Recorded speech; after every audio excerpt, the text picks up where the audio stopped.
আসসালামু আলাইকুম ওয়া রাহমাতুল্লাহি ওয়া বারাকাতুহু। ইন্নাল হামদালিল্লাহ ওয়াসসালাতু ওয়াসসালামু আলা মুহাম্মাদিন ওয়া আলিহি ওয়া আসহাবিহি ওয়া মা ওয়ালা, আম্মা বাদ।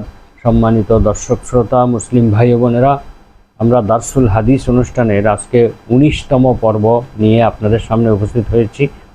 আজকের পর্বে আমরা একটি হাদিস অর্থসহ ব্যাখ্যাসহ আলোচনা করব ইনশাআল্লাহ।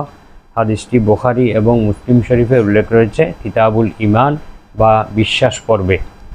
তো আমরা শুরু করি। বিসমিল্লাহির রহমানির রহিম। ওয়া আন মুআয রাদিয়াল্লাহু আনহু ক্বালা কুনতু রিদফান নবিয়্যি সাল্লাল্লাহু আলাইহি ওয়াসাল্লাম আলা হিমারিন লাইসা বাইনি ওয়া বাইনাহু ইল্লা মুখিরাতুর রাহল। বিখ্যাত সাহাবী মুআয ইবনে জাবাল রাদিয়াল্লাহু তাআলা আনহু থেকে বর্ণিত, ক্বালা, তিনি বলেন, কুনতু রিদফান নবিয়্যি সাল্লাল্লাহু আলাইহি ওয়াসাল্লাম, আমি মহানবী সাল্লাল্লাহু আলাইহি ওয়াসাল্লামের বাহনের উপরে পশ্চাদারোহী হিসেবে উঠেছিলাম। অর্থাৎ নবীজির বাহনের উপরে গাদার পিঠে আমি তার পিছনে আরোহণ করেছিলাম, একই গাদার উপরে। লাইসা বাইনি ওয়া বাইনাহু ইল্লা মুখিরাতুর রাহলে, আমার এবং তার মধ্যে হাওদার কাঠ ব্যতীত অন্য কোনো ব্যবধান ছিল না। গাদার পিঠের উপরে মালামাল বেঁধে রাখার জন্য অথবা ধরার জন্য একটা কাঠ থাকে, এই কাঠটাকে মুখিরাতুর রাহাল বলা হয়। এই কাঠটাই শুধু ব্যবধান ছিল, অর্থাৎ খুব কাছাকাছি তারা বসেছিলেন, এটাই বোঝাচ্ছেন। মহানবী সাল্লাল্লাহু আলাইহি ওয়াসাল্লামের খুব কাছাকাছি আমি ছিলাম, মাত্র একটা কাঠের ব্যবধান ছিল দুইজনের মাঝখানে।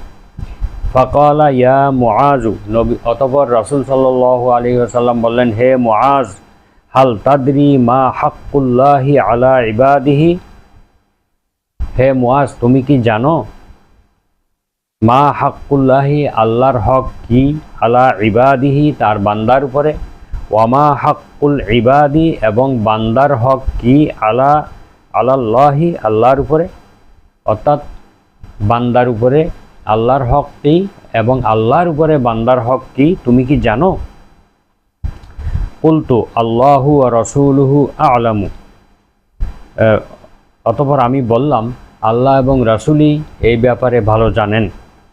ক্বালা, রাসূল সাল্লাল্লাহু আলাইহি ওয়াসাল্লাম বললেন, ফাইন্না হাক্কাল্লাহি আলাল ইবাদ, নিশ্চয়ই বান্দার উপরে আল্লাহর হক হচ্ছে আইয়াবুদুহু ওয়া লা ইউশরিকু বিহি শাইআ, বান্দা আল্লাহর ইবাদত করবে এবং তার সঙ্গে কোনো বিষয়কে, কোনো কাউকে শরিক করবে না, কোনো কিছুকে শরিক করবে না।